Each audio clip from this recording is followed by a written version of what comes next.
I opened my eyes in the ICU, the monitors screeching like they were trying to drag me back to death. I'm Margaret Thompson, 62, fresh off surviving a heart attack, my heart stopping for 9 agonizing seconds. My mouth was dry as sandpaper, and I croaked to the nurse about my family, but her eyes only held pity. Then I saw the note by my bed. Off to Florida for 10 days. Hope you recover soon. Love, Sarah and Mike. My daughter and son-in-law left me teetering on the edge of life and death to chase sun and sand. 8 days, not a single call, not a single visitor, just Nurse Tom asking if I needed water. The betrayal cut deeper than the pain in my chest. But when I got home, I found they'd listed my house for sale, abusing a power of attorney to shuffle me off to a nursing home. They thought I was frail, easy to erase. They sent their message. I didn't just read it. I acted. How do I take my life back, or do I vanish forever? The monitor's beeping haunted me, a cold, sharp sound like it was counting down my final seconds. On the hospital bed, my body ached, every breath a battle. I tried to move, but my left arm was pinned by IV lines, my chest tight like someone was squeezing it. I didn't know the day or time, only that I was alive, barely enough to feel the emptiness. Nurse Tom, with kind but worried eyes, came in to check my chart. "You okay, Mrs. Thompson?" he asked, his voice soft but strained. I nodded weakly, asking about Sarah, my daughter, and Mike, my son-in-law. "Where are they, Tom? Have they come?" I whispered, my voice hoarse, my mouth so dry my tongue stuck to the roof. Tom hesitated, his eyes darting away, then said, "Rest up. I'll check." But I knew from how he avoided my gaze that no one was there. The note by my bed was the first blow. I grabbed it with trembling hands, reading Sarah's scribbled words over and over. "Off to Florida for 10 days. Hope you recover soon. Love, Sarah and Mike." 10 days. They chose beaches, cocktails, and sunburns over sitting by my side when I just died and come back. My chest tightened, not from the heart attack, but from the brutal truth that my family, the ones I'd sacrificed my life for, abandoned me when I needed them most. I remembered Sarah as a kid when I worked 2 jobs to pay bills after my husband died. I remembered sleepless nights when she was sick, summers watching her kids so she and Mike could travel.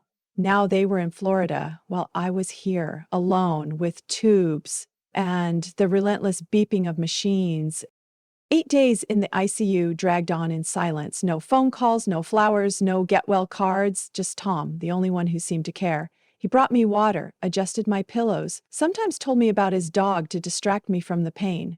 "You remind me of my mom," he said once, with a sad smile. I wanted to ask if his mom had ever been abandoned by her kids, but I didn't have the strength. Each day I waited for Sarah, Mike, or even a call, but nothing came. I started wondering if I mattered to them at all, or if I was just a leftover piece in their busy lives. On the 4th night, I overheard Tom on the phone in the hall, his voice low but clear. "Yeah, Mrs. Thompson's stable. She's awake. Want to talk to her?" A long pause, then quieter. "All right, I get it. I just thought she'd want to hear a family voice." I stared at the white ceiling, feeling like my heart stopped again. Sarah refused to talk to me. My daughter, my flesh and blood, chose not to pick up the phone. On discharge day, I was too weak to walk. Tom wheeled me to the hospital transport van, his eyes full of guilt, like he was the one at fault. "You'll be fine, Mrs. Thompson," he said, but I could tell he didn't believe it. The van took me to my Atlanta home where I'd lived for 30 years, filled with family memories, but I waited 15 minutes in the driveway because the spare key under the flower pot was gone. I called Sarah. Voicemail. A neighbor finally let me in. Stepping inside, something felt off. The couch was out of place, new curtains hung, and on the dining table was a real estate flyer. Cozy home, perfect for young families. My name wasn't on it. My house, where I raised Sarah through her birthday parties, was being sold like I didn't exist. I shuffled to the kitchen, legs shaky, and found a stack of documents open on the counter. A power of attorney signed 3 years ago during my knee surgery. Sarah said it was just in case, but now it was being used to sell my house and erase me from my own life. I flipped through the pages, my heart pounding harder than in the ICU. Then I found Sarah's old iPad, still logged in. Her messages with Mike lit up like a knife. House goes on the market Monday. If mom's not back, we'll start nursing home paperwork. She never knew boundaries. Boundaries? I gave them everything: time, money, love. And now they called me a burden. I sank to the floor, back against the cabinets, trying to breathe. It wasn't the pain that broke me, it was the fact that my family had planned to erase me, like I was an old piece of furniture making way for their new life. I didn't scream, I didn't cry. A different kind of pain sparked, a quiet fire, pushing me to act. They thought I was weak, easy to manipulate. They thought I'd sit still and let them decide my fate. But I, Margaret Thompson, wasn't who they thought. I opened a cabinet, grabbed my emergency cash tin, $2,000, 0 cents from overtime years, and checked my old password notebook from the 90s. I knew I had to move fast. If they didn't need me, I didn't need them. But what next? Could I reclaim my life, or would I vanish, leaving them with regret and an empty house? I stood frozen in my living room, breathing heavily like the heart attack was still lurking. This house, where I threw Sarah's birthday parties and stayed up late sewing her clothes, now felt like a model home in a magazine. I shuffled to the kitchen, where sunlight hit an open stack of documents on the counter. My heart raced when I saw it was the power of attorney. Signed 3 years ago during my knee surgery. Sarah rushed me to sign it, saying it was just for insurance. I trusted her, signing in a haze of painkillers, thinking it didn't matter. Now my shaky signature was being used to sell my house, transfer assets, and push me out of my own life. Each page I turned felt like a stab. A sticky note from Mike on the stack read, "List it Monday, call cleaners first." They'd planned to wipe away my existence, like I was junk to be cleared out. I collapsed into a kitchen chair, my legs too weak to hold me. The pain in my chest flared, but it wasn't my heart, it was betrayal, sharper than any physical ache. I looked around. My wedding photos with John, my late husband, were taken down, stacked in a corner like trash. My beloved bookshelf, where I kept the books I taught Sarah to read, was empty. On the dining table, next to the real estate flyer, was a list of Atlanta nursing homes with the note, "Prioritize long-term care." They didn't just want to sell my house. They wanted to lock me away in a small room out of their world. My blood rushed, not from anger, but from a cold clarity.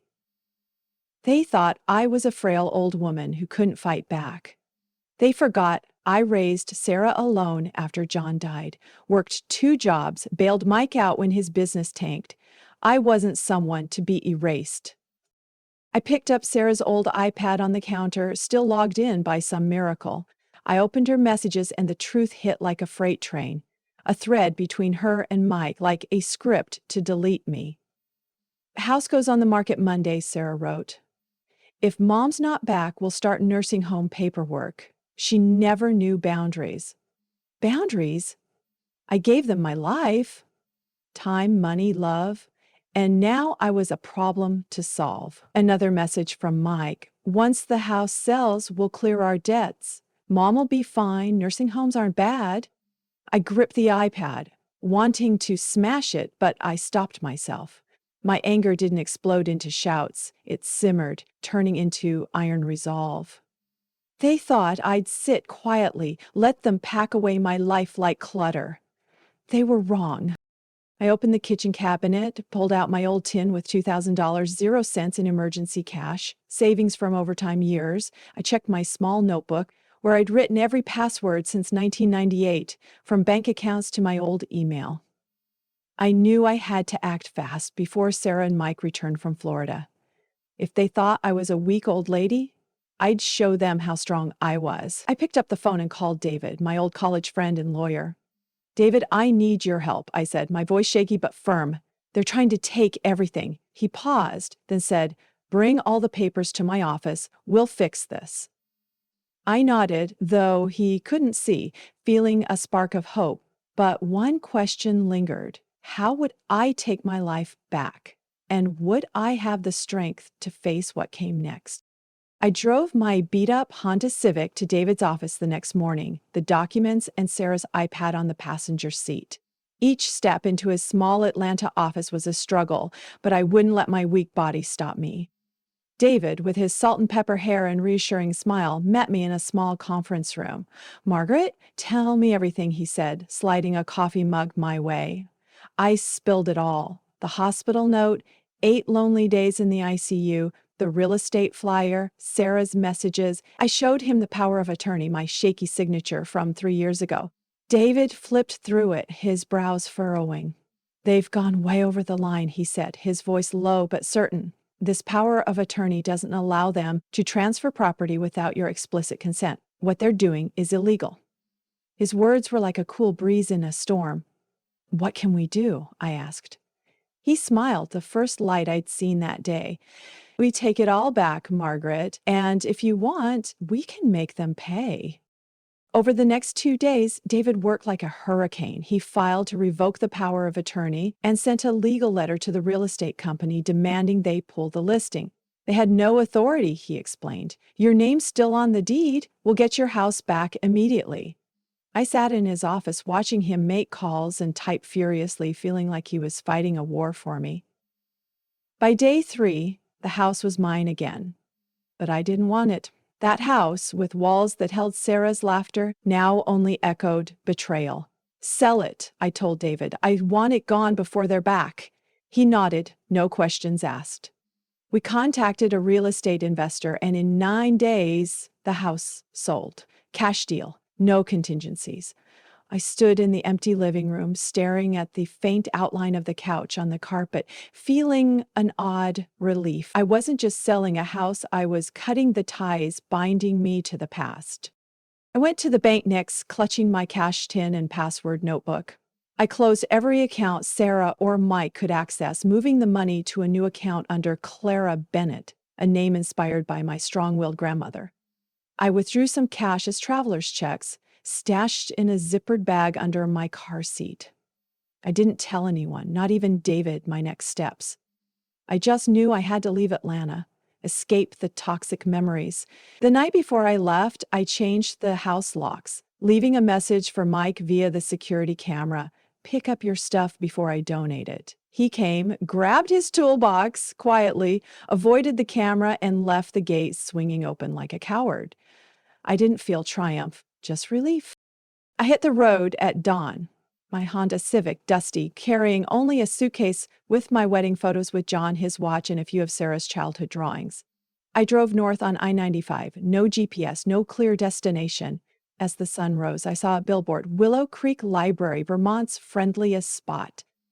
I pulled over, stared at the sign, and decided Willow Creek would be my new home. I rented a mobile home behind a bait shop, paying cash, no lease. The owner, an old guy named Jim, only asked, "You smoke?" I shook my head, and that was that. I became Clara Bennett, retired teacher, widowed, no kids. I started volunteering at the library, shelving books, keeping my past buried. But I wondered, could I really disappear? Or would Sarah and Mike track me down, dragging me back with late apologies? Willow Creek was a small town where folks waved on the street and the air smelled of fresh bread from the local bakery. My mobile home, tucked behind Jim's bait shop, was simple but cozy, a small bed, an old kitchen table, and a window facing a marsh. I loved the quiet, a world away from Atlanta's noise.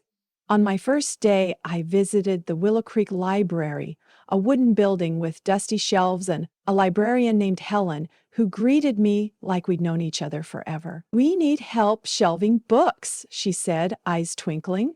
I signed up to volunteer twice a week and quickly became Clara, the retired teacher, to everyone. No one asked about my past, and I liked it that way. I kept a small notebook under my pillow, jotting down details about Clara Bennett. Fake birth date, a made-up story about a late husband. At night, I reviewed it, afraid I'd slip and say, "Margaret," in my... 2 weeks in, I met Anna, a 25-year-old single mom who waited tables at the diner near the library. Anna had a tired but genuine smile, and her 6-year-old daughter Lily was her light. Lily took to me instantly when I read her a story at the library. "Miss Clara, you're the best storyteller," she squealed, eyes sparkling. The next week, she called me Grandma Clara, and I didn't correct her. I started watching Lily when Anna worked late shifts, teaching her to read stories above her grade level. Afternoons on the porch with Lily, listening to her dream of being an astronaut, warmed my heart. I was more than surviving. I was living for the first time in months. Anna and I became friends, though I never shared my real story. She knew me as Clara, the older woman who loved books and asked about her mom. In Willow Creek, I wasn't Margaret, the abandoned mother. I was Clara, loved for being me. 2 months passed, and I started believing I'd truly vanished. I walked to the library each morning, helped Helen shelve books, chatted with friendly locals. I bought groceries at the small market, paid cash, kept things simple. But one morning, Anna rushed into the library, hands shaking, holding her phone. "Clara, you gotta see this," she said, panicked. On her screen was a TikTok video from Lily's birthday party the week before. I was helping Lily open gifts, smiling by a table full of cupcakes and balloons. Someone, a mom in town, posted it on Instagram, and a TikTok account reposted it with the caption, "Missing Grandma, living it up in Vermont. New name, new family." They'd linked it to an Atlanta news story about the scandal, Sarah and Mike listing my house while I was in the ICU. The internet called me Ghost Grandma, some cheering, others slamming me for ditching my family. What stopped my heart was the tag, Willow Creek, plastered for all to see. I sank into a chair behind the library counter, my heart pounding like it did in the ICU. Anna knelt beside me, worried. "What's wrong, Clara?" she asked. I took a deep breath and told the truth for the first time. "My name's not Clara. I'm Margaret Thompson. I didn't run from my family. I escaped them." Anna didn't judge, just nodded and asked, "What do we do now?" I didn't have an answer. That night, I didn't sleep, packing 2 bags in case I had to run. But the next morning, I saw a Toyota with Georgia plates parked outside the library. Sarah stepped out in a sweater, holding a coffee, her eyes tired like she hadn't slept. I watched her from behind a bookshelf for 5 minutes, my heart racing. When I stepped out, she looked at me, voice trembling. "Mom, don't go. I'm sorry." I gave a faint smile and said, "You buried me in that hospital. I have a new life now." Sarah cried, but I didn't comfort her. "You don't get to ask me back," I said, voice cold. I turned away, not rushing, but enough for her to know Clara Bennett didn't belong to her. But I knew my peace was at risk. Would Sarah give up? Or would I have to run again? 3 days later, a plain envelope appeared in the library's book drop, addressed to Clara in Sarah's handwriting. I left it on my kitchen table for 2 days, torn between shredding it and opening it. Finally, I tore it open and found a letter I'd written in the ICU. "If I don't wake up, know I've forgiven you. But if I live, please come. I'm scared." Sarah had found it in my Atlanta belongings and returned it with a scribbled note. "I didn't know how bad it was. I'm sorry." I read it, folded it, and tucked it into the notebook with Clara's details next to the line, "Freedom, no contact." I didn't cry. That letter belonged to Margaret, not Clara. A week later, Mike emailed the library asking to meet just him. I agreed, picking Willow Creek Cemetery. No one lies in front of graves. Mike showed up in a wrinkled shirt and handed back the ICU letter with a note. "I was scared of losing you, but I didn't know what to do." I looked at him and said, "I just needed you there." I didn't forgive him, only said, "Don't contact me again. Claire's not your mom." He nodded, head down, and left, leaving me by a stranger's grave, feeling Willow Creek's quiet. The next morning, I sat in my mobile home writing a letter to myself. "Clara, you're free. You escaped a cold house and a family that betrayed you." I listed what I had: peaceful mornings, Lily's laughter, Anna's friendship. I tucked the letter into the tin under my bed, next to Sarah's childhood photos and John's watch. That afternoon, I helped Anna mow her lawn and played with Lily, building a castle from shiny stones she found. "Grandma Clara, isn't it pretty?" she asked. I smiled. Perfect. I stopped checking news, stopped opening mail. Margaret's story wasn't mine anymore. In Willow Creek, I'm Clara, choosing who calls me what, and I choose peace.